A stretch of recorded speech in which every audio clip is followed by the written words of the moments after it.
What's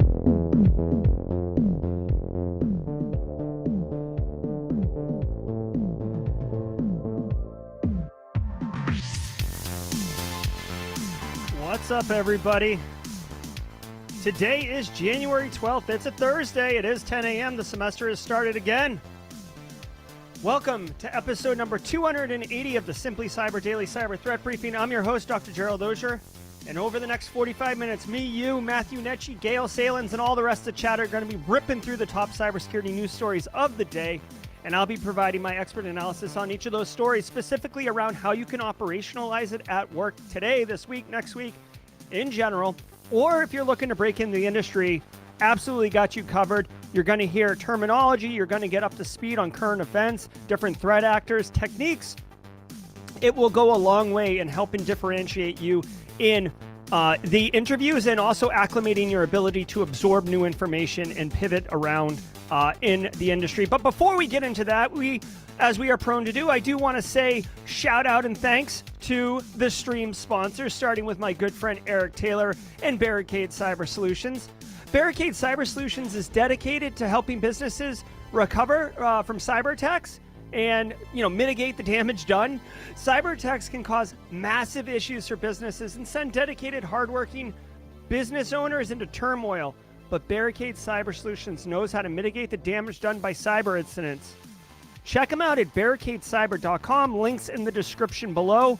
If you're a business owner, if you're a MSP, if you're a SecOps person, and you really could use a hand because you're basically tasked with 30 different things at work, and you're a little concerned what happens if you guys get compromised, call Eric Taylor, get on his calendar. Simple as click, click, click, have a conversation. I'm telling you, this is like what networking is professionally. Have a conversation. What do you guys do? How could you help us? What would that look like? Does the insurance company get involved? Yes, no, yes, yes, yes, no. Boom. We understand what's up. Maybe it works, maybe it doesn't work, but you're doing due diligence and due care for the business. Love it. Also want to say shout out to Recon InfoSec, specifically shout out and what's up to Eric Capuano. Love that guy.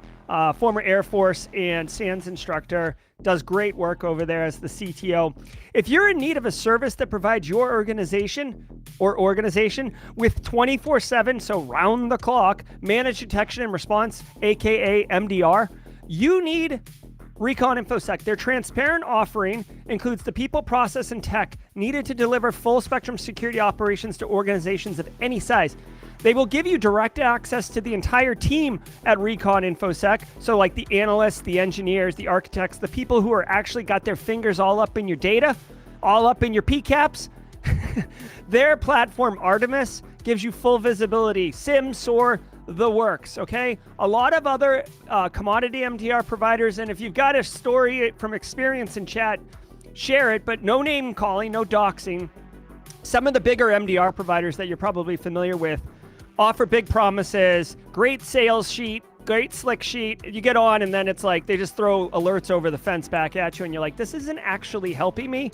That's not what Recon InfoSec does. They actually help you. It's like augmenting your staff with actually a fleet of super cyber security practitioners. All that's a long way to say, check out reconinfosec.com for more information.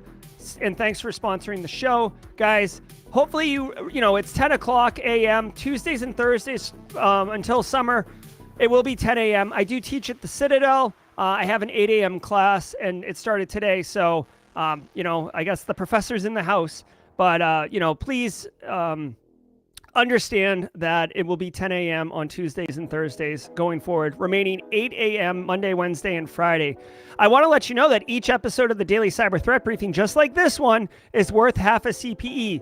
So that stacks 2.5 a week, 10 a month. Be sure to say hi in chat and document that you were here. Simply look at Morehouse hacks. VMI is still better. Okay.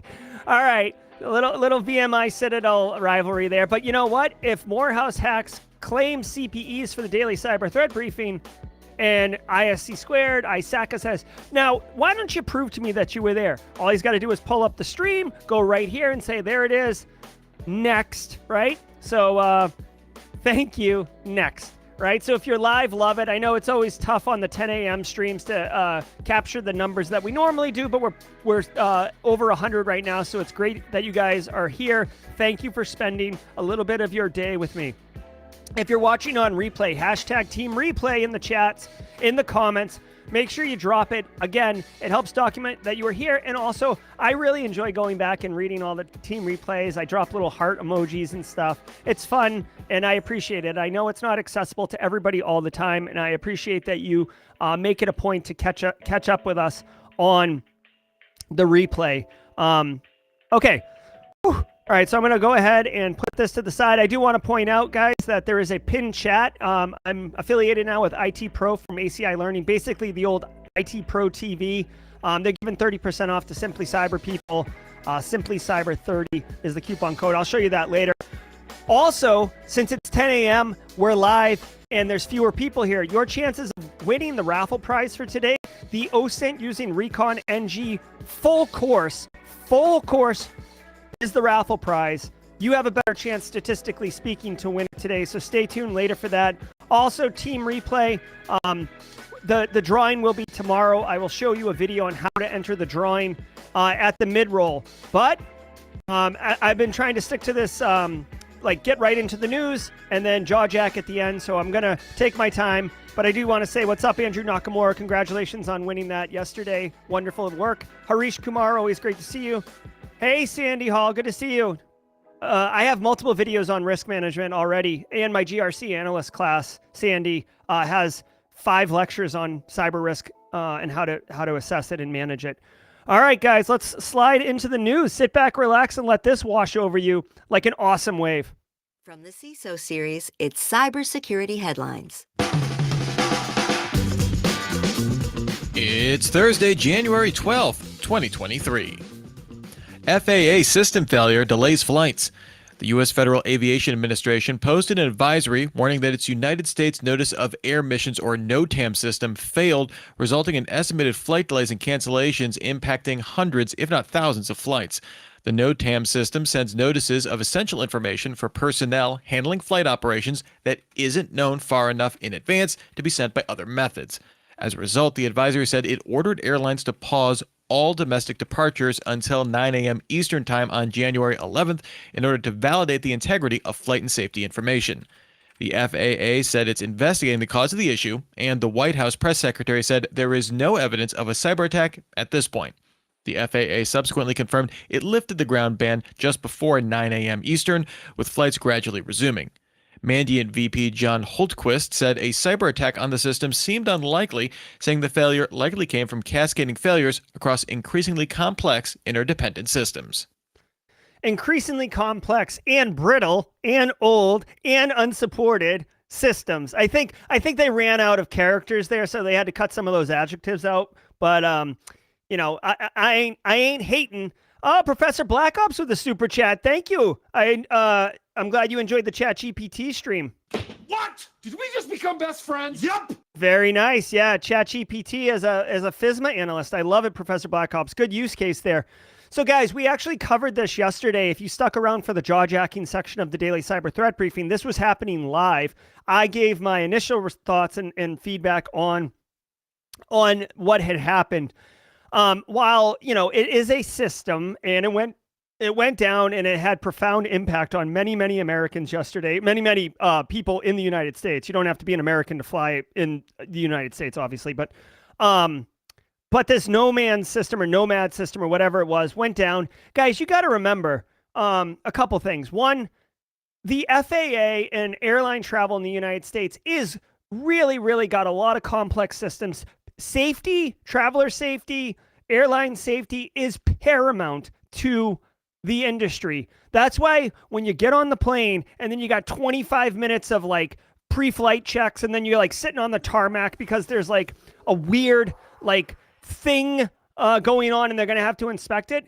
I know it's wicked inconvenient, but you know what? Those checks and balances ensure that you get to your destination safely, and the ones that you love get to their destination safely. So I don't have any problem with this, that they grounded travel. Yes, it sucks if it interrupted your operations, but you know what? I appreciate they did it. Now, I do believe that a lot of these systems you see have, they're older systems. There have been some updates to airline systems and stuff like that, but a lot of them have just worked. And there's, it's a pretty complicated solution to upgrade or uplift and stuff like that. So, they leave them in place, right? So I don't know if this one's brittle. There's obviously being research done on it. It was not suspected to be a cyber attack, which is wonderful. I do want to point out two things. One, Josh Mason, who's a mod and in chat all the time and stuff. He may not be here right now. He actually went live yesterday around 9 o'clock on at least LinkedIn, possibly LinkedIn and YouTube, and did a briefing on that system and how it affects airline and stuff like that. Josh is a former pilot in the Air Force and is very well versed in this topic and cybersecurity. So he's absolutely the correct person to be giving insights on this story. So if you're interested in hearing more about it, you'll have to go find it. I'm trying to pull, if anyone in chat has a link to it, please drop it. I don't have it myself. But the second thing that I'll point out, and this is my hot take, so get your tinfoil emotes out. You know what? I really had no idea that the tinfoil emote hat Jerry was going to get as much action as it did, or as it does, but there you go. Tinfoil hat Jerry. Here's my thing. Based on what we saw with Colonial Pipeline back in 2020, I think it was, maybe early 21. Yeah, early 21. Based on what we saw with Colonial Pipeline, a critical infrastructure that is perceived by the citizens of the United States, the majority population, the society, as critical infrastructure, was attacked. And people were like freaking out. They were like pouring gasoline into Coke bottles and stuff like, fools. But the United States government took unbelievably swift action and basically you blew up DarkSide, which was the threat actor group that did it, got some of the money back, instilled confidence back into the population, mollified everybody's angst. Okay. So if using that as precedence, if a threat actor attacked the FAA and eroded confidence in air travel and air safety, dude, there's no question the U.S. federal government would get heavily involved and would take swift action. It's just too important. It's too much ingrained in our day-to-day society for it to be considered questioned. So you would be painting a giant target on your back if you were to actually go after that. So that further indicates to me that, maybe it's not a cyber attack. Now, we have seen threat actors attack like Southwest Airlines or US Air, but that doesn't hit at the foundation of air travel. That just screws over one business. You can still take a different flight or whatever. Oh, cool. Here we go. So I'm getting a link right now to Josh Mason's LinkedIn Live. I'm going to drop it in chat. If you're interested, go check it out. The dude's an expert on cyber and piloting. Or piloting. You know who's not an expert on speaking? Two thumbs and a smile. This guy. All right. It seems like we're going to get over this problem. Let's move on. Royal Mail hit by cyber incident. The UK's leading mail delivery service said the incident caused a severe service disruption, resulting in the carrier halting international shipping. Domestic UK delivery and collection service remains operational. Import operations also remain in service, although it cautioned the incident may cause delays. It said it launched an investigation in partnership with external experts. This marks the second major outage for Royal Mail in the last few months, following a 24-hour outage of its tracking service back in November. Okay. Police. So, obviously doesn't affect the U.S. here so much, but Royal Mail, my UK folks, chime in, please, if Royal Mail is legit, like UPS or FedEx here is in the United States. But, here's the thing. Royal Mail hit by cyber attack, probably ransomware. So they're probably down operationally. They can't do logistics. They can't get packages to where they need to go. It obviously impacts business. Your package is probably going to take a few extra days to get to where it's going. Now, when I see this story, the very first thing that comes to my mind is phishing emails. I would advise, this might be the end user story for the Simply Cyber newsletter that I send out every Monday. Right, you can see it right here, simplycyber.io/newsletter. This might be it. Here's the thing. we see a lot of phishing emails around DHL and around UPS. Oh, hey, you've got a package. Click here to check it. Oh, hey, your package is being returned. Click here to reject the return and have it actually delivered. Like whatever it is, everybody in 2022 is getting packages delivered left, right, and center, right? We're getting drones dropping packages. We got Amazon's got their own delivery service and stuff like that, right? People get packages all the time. So seeing an email isn't a big deal. With Royal Mail actually being hit, if I was a threat actor, I'd be like, hey, you know what's a great opportunity? Tell people about their Royal Mail packages. Oh, hey, your package is all screwed up because of the cyber attack. Click here to cut to the front of the line or whatever. Boom. I got your creds. Oh, hey, download this app that will allow us to identify where you live so we can deliver your package. As silly as that sounds, people would do it because it's like, hey, our travel and logistics system screwed up, but if you install this thing, we'll be able to know where you are and get your package to you ASAP. People will do that because they want the package, and now you got malware all up on your system. Boom, roasted. So be mindful of that. I would see this as an increased likelihood of attack. So, calculate your risk. App leaked operations data. Police used the app Sweep Wizard from Odin Intelligence to coordinate raids across agencies. However, a new report from Wired discovered that the app leaked confidential details about hundreds of operations over multiple years. The publication received a tip that the app's API would retrieve confidential information when using a specific URL. This included personally identifiable information about officers and over 5,700 suspects, including things like addresses, contact information, and social security numbers in about 1,000 instances. Security experts believe a configuration error caused the leak. When contacted by Wired, the Los Angeles Police Department said it suspended use of the app until it completes an investigation. Odin Intelligence also took down the app from mobile app stores while it investigates the issue. Okay, obviously. All right, so guys, all software is written by humans, and it can be vulnerable. Okay, so I had no idea that police used apps to coordinate raids and takedowns. I guess it makes sense, right? But misconfigured databases. I'm seeing in chat here from the mods that it could have been a corrupted database. They said in the story that it was a misconfiguration. Guys, I'm not even going to say it was a misconfigured S3 bucket. Okay, I'm done. I'm done for today pooping on Amazon. But dude, just because a publicly accessible database or something that has API calls works doesn't mean you're done. It means that now you need to validate that it doesn't work in the situations it's not supposed to work. You are obligated to check both situations, not just 5 nines, and the users who can get it can get it. You need to do the other part. This is a perfect segue. I just want to let everybody know that later today, literally at 4:30 p.m. Eastern Time, today on January 12th, Evan Auger from TCM Security is coming on. He is an AppSec practitioner. He's a senior security engineer. He knows all about application security. That's what we're going to be talking about. This story plays in perfectly. Just because you write an app and it does what it's supposed to do doesn't mean you're done.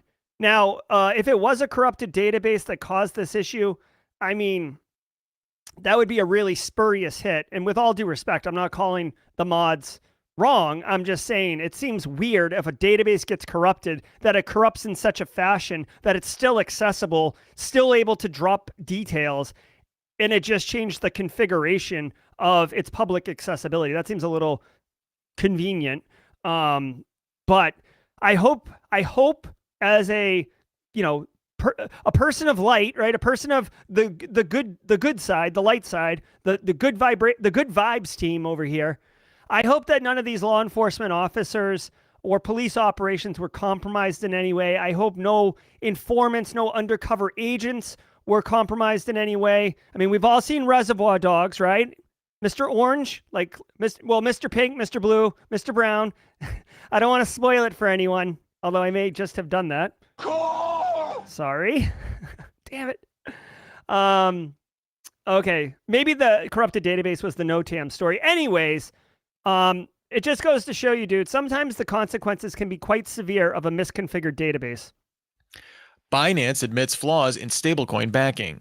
The world's largest cryptocurrency exchange disclosed errors in its stablecoin reserves, with analysts estimating at times that it missed collateral obligations by over $1 billion. The token, BUSD, is branded by Binance, but issued and managed by a third party, Paxos Trust. A Binance spokesperson framed the miscollateral as part of operational delays, but claimed enhanced discrepancy checks now ensure it's backed one-to-one. It's unclear how long the token remained under-collateralized, but Binance said it did not impact redemptions for users.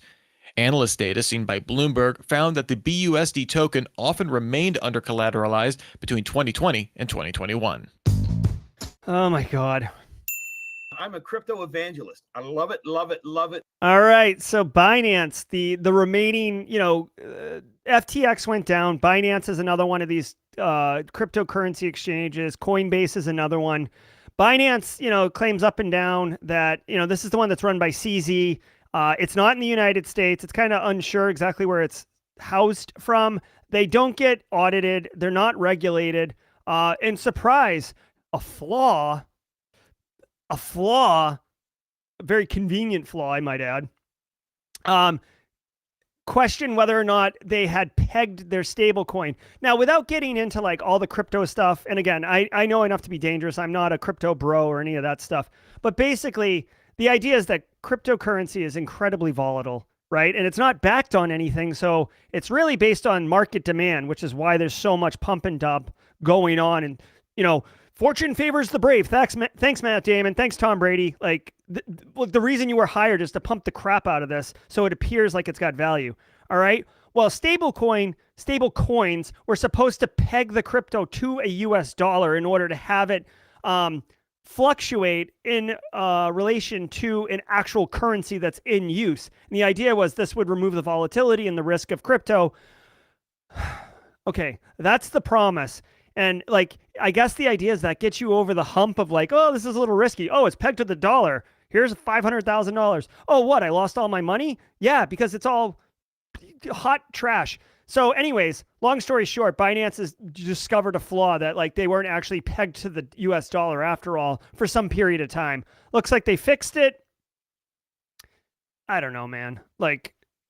Crypto is like the 2020s version of scratchies or scratch tickets or something, or Lulu Row pants, or is it Lulu Row pants or Tupperware or Avon? It's all about selling other people on it. That's what it is.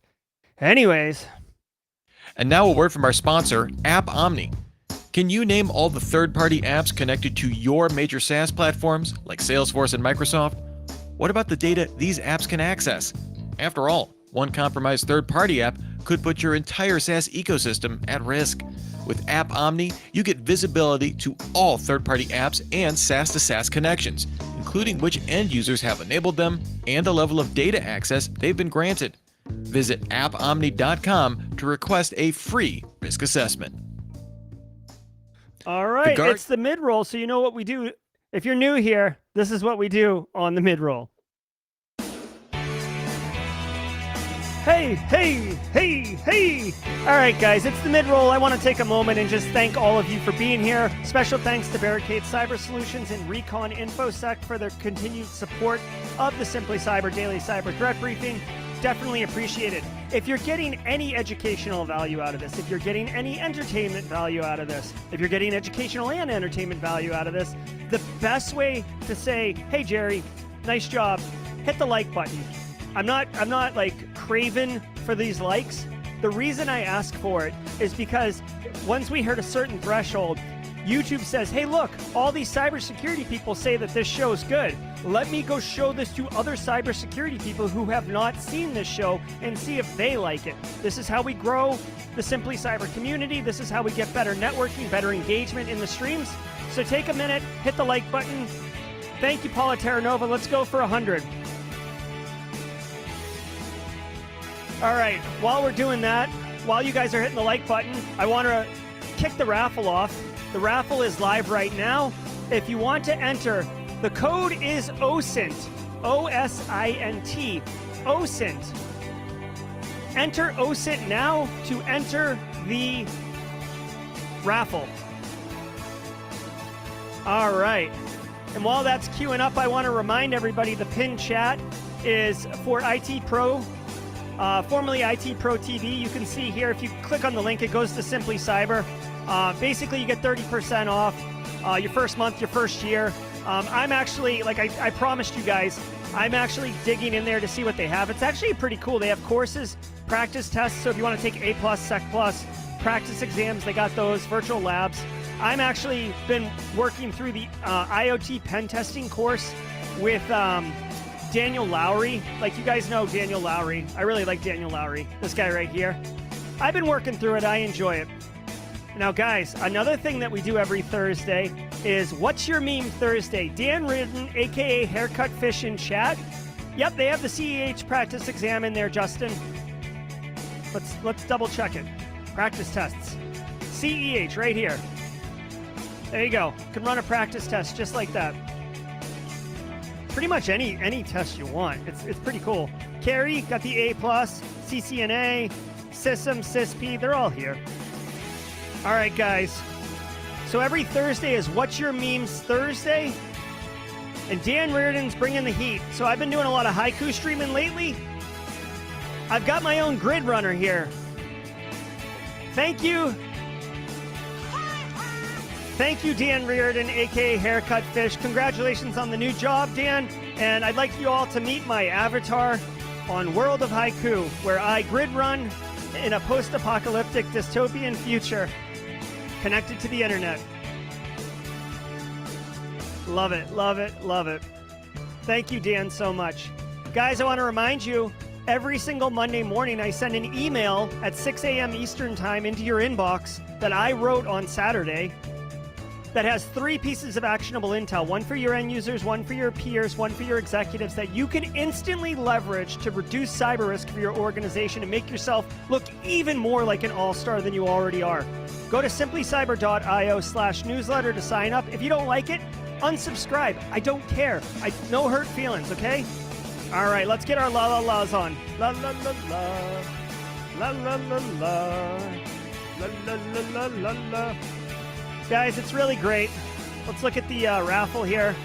Got 82 people in. I'll give it 10 more seconds to enter OSINT to enter the raffle, and then we're going to draw. Good luck to everybody. Thank you, Paula Terranova. I'm glad you enjoy it. Let's roll. Harish Kumar. Nice job, Harish.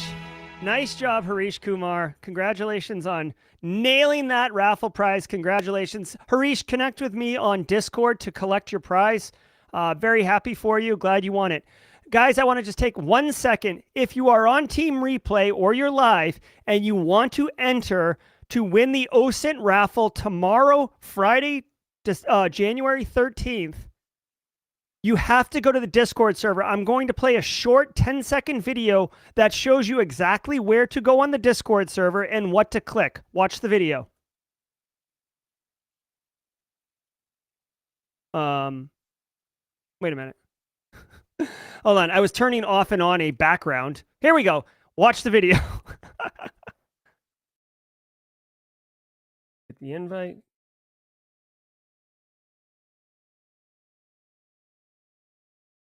You're in the Simply Cyber Discord. The giveaway channel.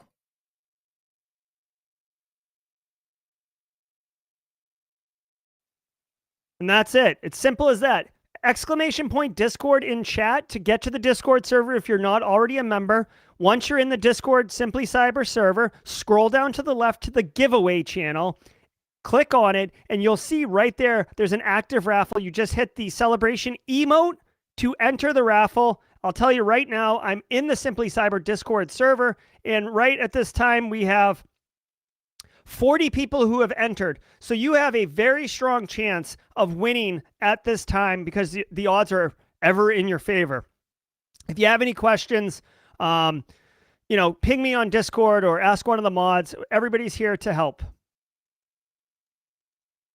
Confirms ransomware attack. The British newspaper confirmed the attack dating back to December, saying that threat actors accessed the personal data of UK-based staff. In a memo to staff, Guardian management said the highly sophisticated attack involved third-party access to its network, likely through phishing messages that resulted in installing malware. It does not believe attackers accessed personal information on U.S. and Australian staff or any readers and subscribers. The paper delayed a return to office work in the UK until early February to allow IT staff to focus on network restoration, with some critical systems expected back up within the next 2 weeks. All right. So, no surprise to anybody. The Guardian got hit. This is classic playbook, right? You don't disclose what's happening until you've kind of got your stuff in order.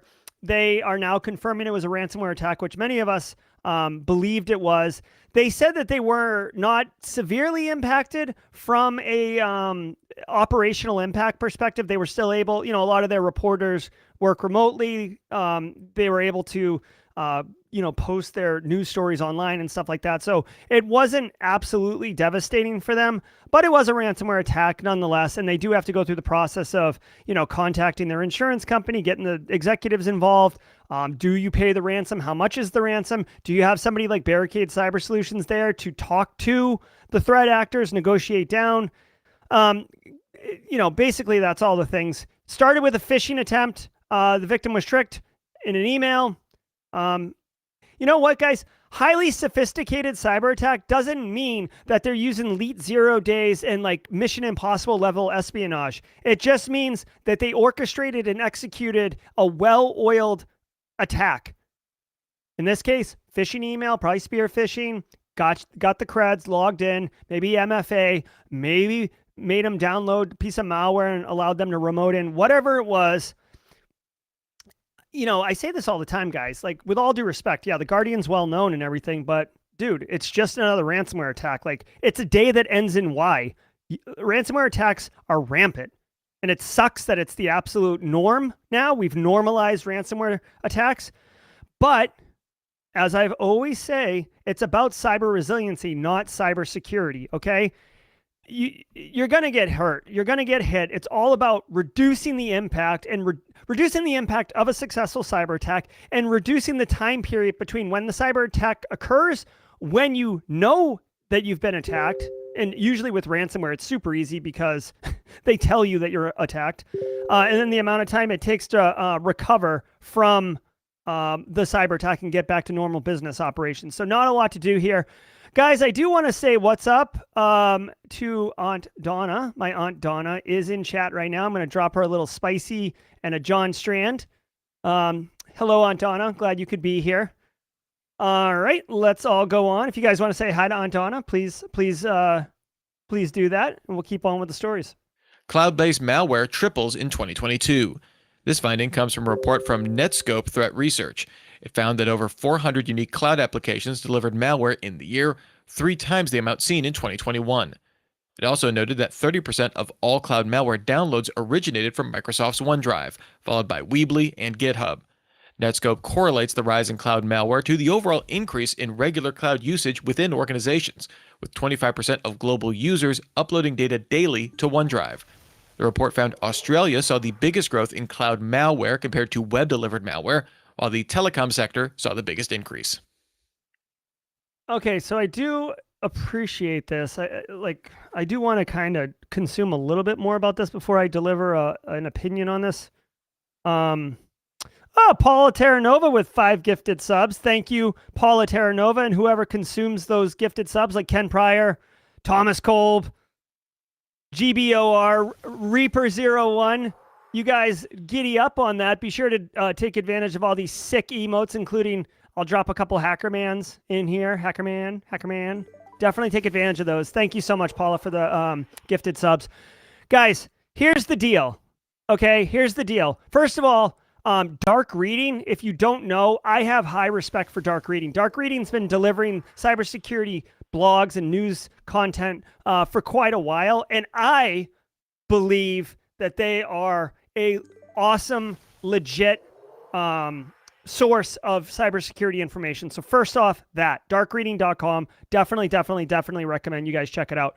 Next thing, I'm going to give it a little bit of a grain of salt because it's on dark reading, but you guys got to remember something like this. Netscope threat research, malware delivering cloud apps nearly tripled, okay?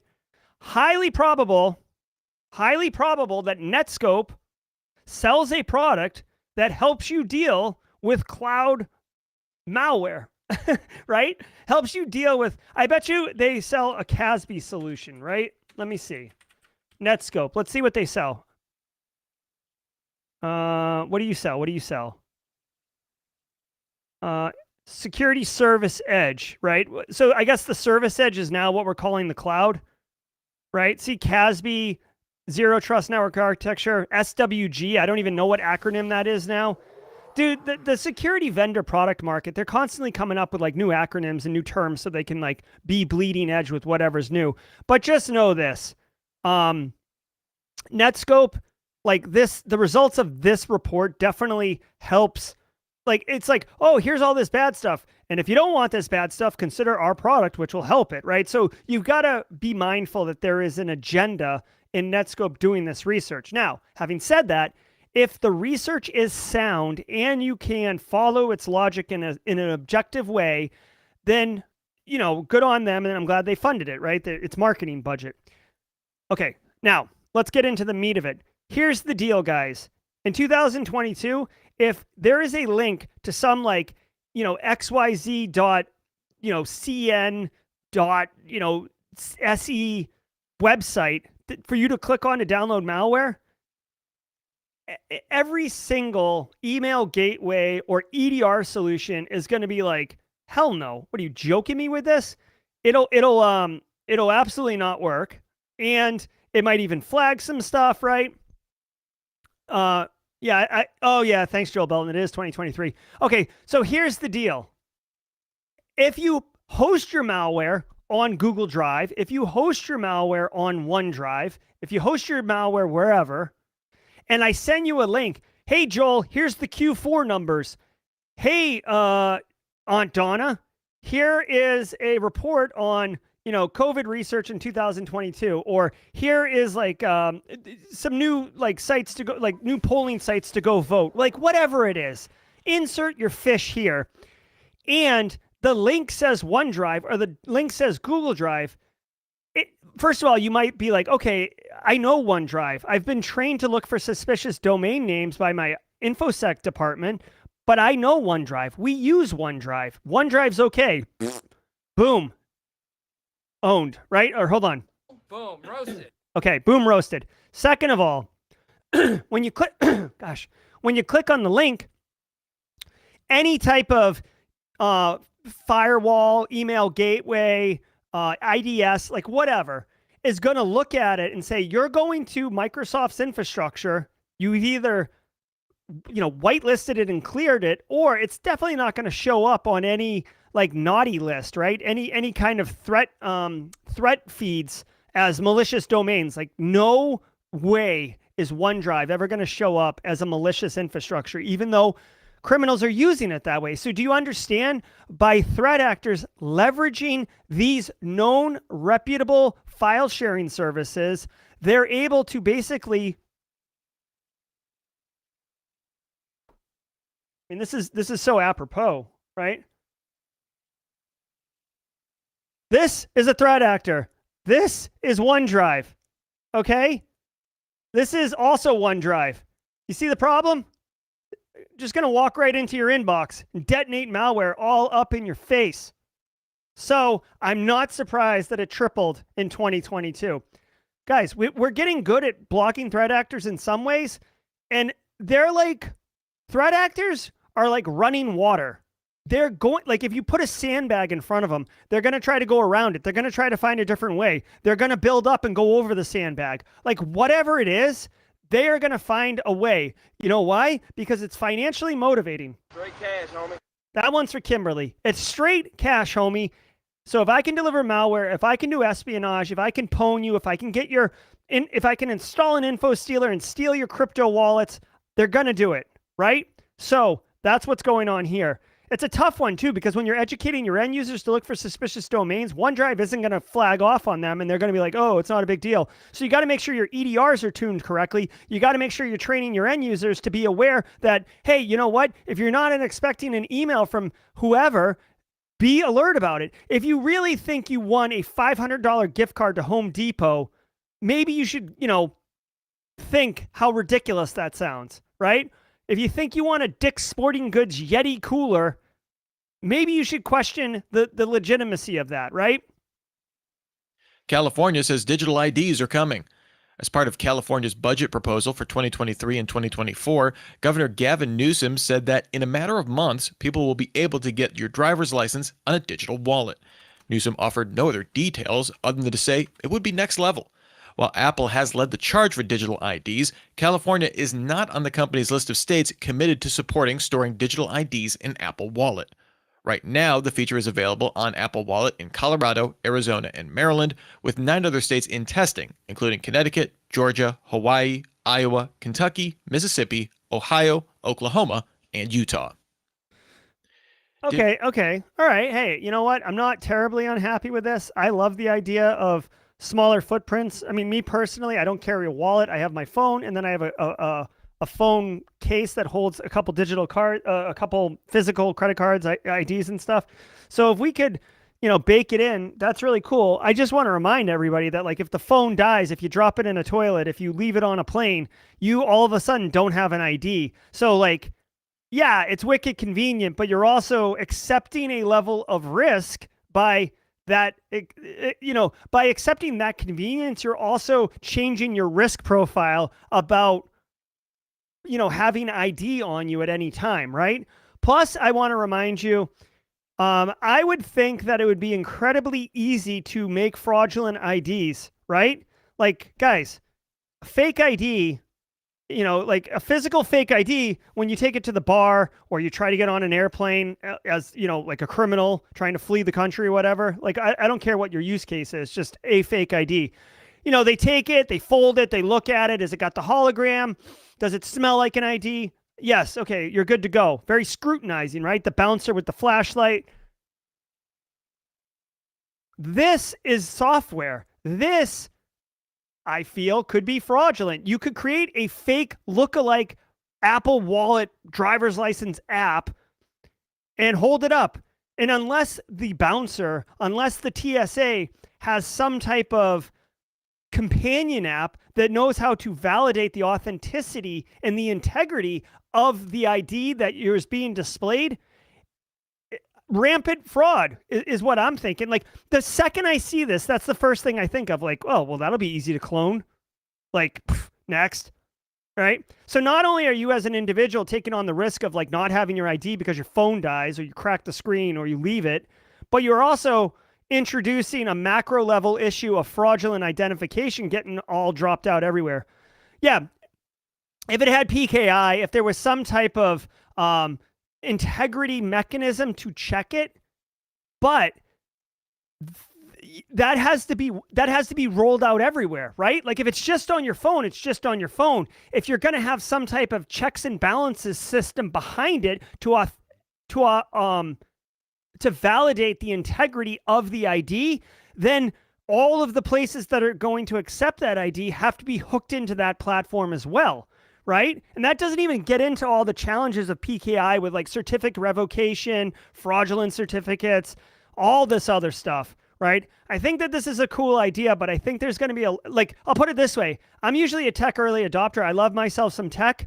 This is one that I'm not hopping on board on day one. There's going to be a lot of challenges with this thing. But, I like where we're going with it. Ransomware attacks decreased in 2022.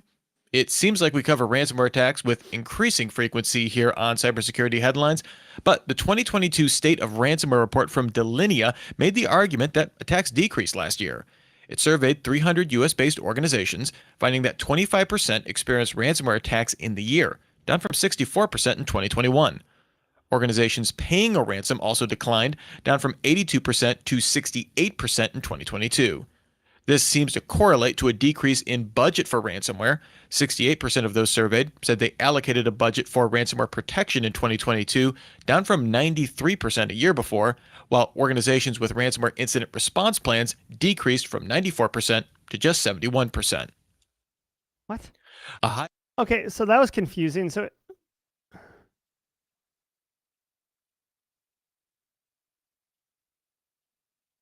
All right, so ransomware attacks decreased in 2022. Now, they cite in the story that organizations are like a significant amount of organizations are less likely to pay the ransom, right? Like 86%, and now it's down to 61%. Or let me fact check those numbers. 82% down to 68%. Okay. So less orgs are paying, right? So ransomware threat actors are less likely to get money, which, by the way, is why they do data exfil and sell it on the secondary market and do name and shaming and stuff like that. I don't think this doesn't make any sense to me. Organization budget allocation for ransomware has declined. That has, like, just because the CFO or the CEO doesn't give me more money for my InfoSec budget earmarked for ransomware has no impact on the number of ransomware attacks. Like, it just means that I have to do more with less. I've got to make chicken soup out of chicken because I didn't get budget. Like, the ransomware actors don't give a crap about that. I will say that if ransomware attacks did decrease, that's a positive sign. Agreed with somebody who just said it in chat. There's probably instances where they're not reporting. Guys, I don't see any slowdown in ransomware. Like, decreased 61%. Like, think about how much of a decrease that is. It's not decreased down to 61% of orgs. They said, like, basically in 2021, there was X amount, and in 2022, there was 61% less. That's massive. Now, I would think, if I had to speculate, the war in Ukraine is a factor, right? A lot of ransomware threat actors operate in, like, let's be honest here, right? A lot of them operate in Russia. A lot of them operate in Ukraine. Revil was partly was Ukrainian. Conti ransomware was Russia, Ukrainian. A lot of these ones operate over there. So if their focus and efforts are less on ransomware and more on, fighting for whichever side of that conflict that they align with, then yeah, there's going to be less ransomware attacks. So I don't know if it's, I don't know if the industry's doing more and that's why ransomware attacks are decreasing, or if it's just that the threat actors are less likely to be executing attacks because they're distracted with other priorities. In 2023, or whenever the Russian-Ukrainian conflict resolves itself, there'll be a surge in ransomware attacks. In fact, as I'm talking about it, think about it for a second. Like, the Russian economy is, like, devastated. Many, many businesses pulled out of Russia.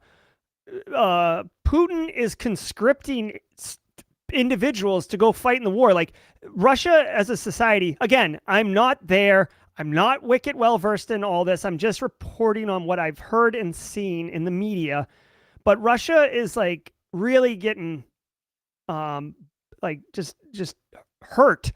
The citizens of Russia, right? The society. So when this thing resolves, I could imagine a lot of people being, like, either out of work or hungry or not really having a lot of options, and then turning to cybercrime, frankly, because there is a industry in that space of the world to facilitate it. And ransomware as a service model is a model, so you don't even have to really understand what's going on or what you're doing. You just have to get initial access and drop malware. So, hot take. I know it's just the beginning of 2023, but I would expect ransomware attacks not to continue on this trend of decreasing. High-profile security threat seems like a prime opportunity to alert potential customers about how your... All right, so that is an ad, so that's going to do it for the stream. If you guys were here just for the news, I appreciate it. I'm going to do a little bit of jaw jacking here. Whoops, sorry if I just blew your ears out. Do a little bit of jaw jacking. Want to thank Aunt Donna for being in the stream. Want to thank all of you for being here. I hope you can come later today at 4:30 p.m. Eastern Time to join me for Simply Cyber Live, where I'll be talking with Evan Ottinger about what you're getting wrong about AppSec. I've kind of evolved the Simply Cyber Live format to more of a fireside chat, more grab. Good times. We're on topic, we're on brand, but it's less formal now and it's more chill. And I like that, and that's how it rolls for me. So come join us there. This has been the Simply Cyber Daily Threat Briefing on January 12th, Thursday. I thank you for being here. Now, for the rest of us who are here to jaw jack, let's do it. Let me do this. Let's check chat here. Eric Taylor, busy with the warn. Yeah, excellent. Have a great day. Thank you, Sinclair. Eric McClellan, thank you for the stream. My pleasure. Carrie, always good. Nora, hey there. Darby Crash, I saw you yesterday on Security FWD. It was good to see you. Carrie, Harish, good job. Can I message you on LinkedIn for the OSINT course? Yes, Harish, that'll work. I'll get you what you need. Take it easy, Gail Salins. Oh, thank you, Brady Mac. I appreciate that. I do love doing that. Oh, guys, as far as emote go, someone actually mentioned in chat yesterday about getting an Antoine Dobson emote for this. You are so dumb. You are really dumb. For real. I wanted to poll chat. Do you guys want an Antoine Dodson emote? Oh, hey, Brady McNulty. Good to see you, Mr. Pharmacist. Smokey Bear. We've got some Smokey Bear ones. Yeah, if you say ransomware 3 times in the mirror, Eric Taylor appears behind you. Oh, man. All right. Hey, Jared Matthews, just been good for you. Chat mode, chat GPT emote, that could be good. Let's see if Jerry keeps going past my replay start time. LOL. Casey, let me know. Let me know when it is, base case, and I'll stop it. I try to keep it to 45 minutes, guys. Oh, Nate passed his Net Plus before Christmas. Let me give you an emote for that one. What would be appropriate? Nice job, Nate. Congratulations on you. Congratulations on that. Keep on rocking. Allison Van Stone up in the house.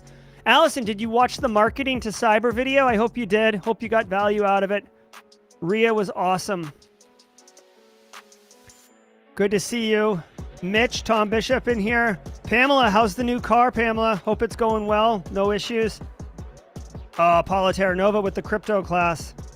I broke down the whole semester for my students today. I do a whole lecture on encryption. I'll be honest with you guys. It's my least favorite lecture, but I do it, you know. Ooh, Justin Loken with the 500 plus. Nailed it, Justin. Keep on cranking, man. Nice. Haircut Fish doing a live stream on Zeke. Very cool. What about CPEs? How can we prove that we received those? How can we prove that we have received those? Yeah, I mean, hold on. Who asked that question? Eric the Gray. So, Eric, if you at least ISC squared and ISACA, like security webinars, just like this one, qualify. Now, it's 1 hour, 1 CPE. Now, the show is technically 45 minutes, but to err on the side of caution, I say half a CPE per episode. By saying you were here in chat, you will have a forensically sound, auditable piece of evidence, that window on the other side of this box over there, where you say you were here. Now, when you claim that you attended 40 episodes of the Daily Cyber Threat Briefing, you are being honest, and that's 20 CPEs. If they question any of them, say, which one are you questioning? Oh, January 12th. Okay. Here's a link. Here's a link to Jerry's Daily Cyber Threat Briefing, January 12th episode. I leave them all up. They're all available on replay. Here's my link. If you watch it, you'll see where I chimed in that I was there. By the way, I want to remind you that ISC Squared has an ethical agreement that people agree to when they get the ISC Squared. So, you know, believe that I am adhering to that ethical standard. And, you know, if, don't question my integrity, but I was here. Here's the evidence. That's what I would do. I did recently find out that CompTIA can only allow up to 10 CPEs to do this type of webinar. So be mindful of that. Do the work, though. Eric, maybe. I guess if you want to look into it and shoot me what you find, I don't have the time to do that. Also, I could do this as a Zoom meeting and have you like register, but I don't do it that way. I do it as much more of an open door policy. Okay, so zombie guy, maybe it's 15. Guy, you just, if you're claiming CPEs, just look at the policy. They make them widely available. Cool. There's a Sec Plus study group on Discord. Very cool. Get that. Yeah, I don't want to do Zoom either, Joel Belton. I want to also let everybody know that Recon InfoSec Thursday Defensive is today. It is at 1:30 p.m. Eastern Time. I forgot to mention it earlier. I love this thing. Chris Garretts is the guest today, talking about detection engineering, rule writing. This is a really cool thing. If you're a SOC analyst, if you're an aspiring SOC analyst, if you like hanging out with like-minded, cool people in the industry, definitely check out Thursday Defensive on Recon InfoSec. I'm going to drop a link in chat right now. It's free. It's easy. It's super chill. I usually go when I can. I haven't been in a few weeks, but that's how I am. Have a good one, Paula Terranova. There we go. We'll give you a toasty, Paula. Thanks for the squad membership drops today, to Paula. Yep, you could take a screenshot. Joshua B's got a point there. You could definitely do that. All right, guys, that's going to do it for me today. I wish you all the very best. Thank you for being here. Thank you for your continued support. Thank you for sharing the daily cyber threat briefing with your network, with your community. We're doing great work here, and I'm genuinely proud of what we do. So congratulations to all of you for being awesome. Go out, crush your Thursday. I'll see you guys at 4:30 p.m. Eastern Time for Simply Cyber Live with Evan, or I'll see you tomorrow morning at 8 a.m. for the daily cyber threat briefing. Either way, I'll see you soon, and until next time, stay secure.